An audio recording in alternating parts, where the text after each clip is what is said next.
नमस्कार मित्रों, जय हिंद, वंदे मातरम।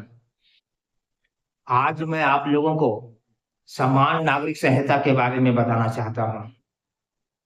वर्तमान समय में देश में समान नागरिक संहिता, जिसको यूसीसी भी कहा जाता है, इसका मांग खूब उठ रहा है और जो जरूरी भी है।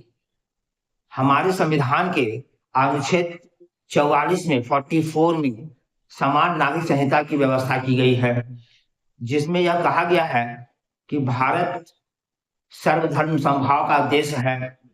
यहाँ हर धर्म के लोग निवास करते हैं। यह धर्मनिरपेक्ष देश है। लेकिन अब धीरे धीरे समय के साथ साथ हर दृष्टि से इसमें समस्या उत्पन्न हो रही है। अब विपक्ष कह रहा है कि बीजेपी मनुस्मृति को लागू करना चाहता है। मेरे मुस्लिम भाई चाहते हैं कि शरिया के आधार पर जो है उसके साथ व्यवहार किया जाए, उसको शरिया का पालन करने का अधिकार दिया जाए। तो क्या एक लोकतंत्र देश में हर धर्म, हर जाति के लोगों को अलग अलग अपने अपने तरीके से शासन चलाने का या अपना धर्म को मानने का या उसके हिसाब से शासन को लागू करने का क्या संभव है देश में? हाँ, मुसलमान कहे कि हमको शरीयत के आधार पर जो है हमारे साथ ट्रीट किया जाए, हिंदू कहेंगे मनुस्मृति के आधार पर हमारे साथ व्यवहार किया जाए। तो क्या ये संभव है? नहीं संभव है। इसलिए वर्तमान में समान नागरिक संहिता का मांग जबरदस्त तरीके से उठाया जा रहा है, जो बिल्कुल बिल्कुल सही है। और हमारे देश में अब समान नागरिक संहिता तो लागू होना ही चाहिए, एकदम चाहिए। इसमें दो मत नहीं है। समान नागरिक संहिता में जितने भी धर्म के लोग हैं, सब पर संविधान के आधार पर ही नियम कानून लागू होंगे। कोई भी नहीं कह सकेगा कि हमको शरिया के आधार पर जो है चलने का अधिकार दिया जाए। हिंदू नहीं कहेगा कि हमको मनुस्मृति के आधार पर चलने का अधिकार दिया जाए। देश चलेगा संविधान से। देश और संविधान यही पहला है। धर्म और जाति के आधार पर देश नहीं चल सकता है। इसलिए यूसीसी को लागू करना अनिवार्य है। हमारे देश में सिर्फ एक ही राज्य में पहले यूसीसी था, जो गोवा में था। वर्तमान समय में उत्तराखंड सरकार ने भी यूसीसी लागू कर दिया है।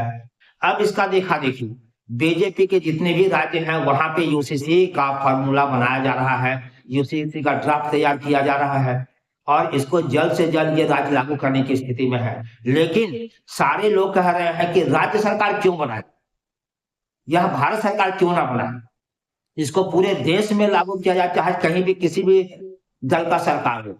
यूसीसी पूरे देश में लागू होनी चाहिए। इसलिए मैं भी लोगों के साथ बिल्कुल सहमत हूं। और हमारा देश चूंकि लोकतांत्रिक देश है, यहाँ पे हर धर्म जाति संप्रदाय के आधार पर देश नहीं चल सकता है। देश कानून के हिसाब से चलेगा। इसलिए यूसीसी को लागू करना एकदम अनिवार्य है और इसे हर जाति, हर धर्म, हर संप्रदाय, हर भाषा भाषी पर एक तरीके से लागू किया जाए।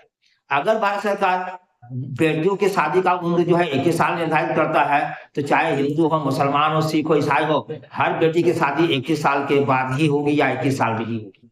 उसके पहले देने का मतलब है कि आप पर कानूनी कार्रवाई की जाएगी। पिता की संपत्ति पर हर बेटियों को अधिकार मिलेगा, चाहे वो किसी भी धर्म संप्रदाय के हो।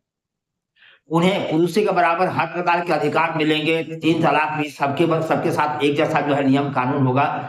इसका लाभ यूसीसी के आधार पर ही मिलेगा। इसलिए देश में यूसीसी को लागू किया जाना अति आवश्यक है। और मैं भारत सरकार से, प्रधानमंत्री मोदी जी से यह निवेदन करूंगा कि जितना जल्दी हो संसद से इस बिल को पास कराइए और जल्द से जल्द इसे कानून का रूप दे करके ईमानदारी से इसे देश में लागू कीजिए। देखिए, देश का स्वरूप बदल जाएगा, देश के लोगों की सोच बदल जाएगी और जाति धर्म के आधार पर जितनी भी समस्याएं आती हैं सब दरकिनार हो जाएंगे। देश को इससे मुक्ति मिल जाएगी।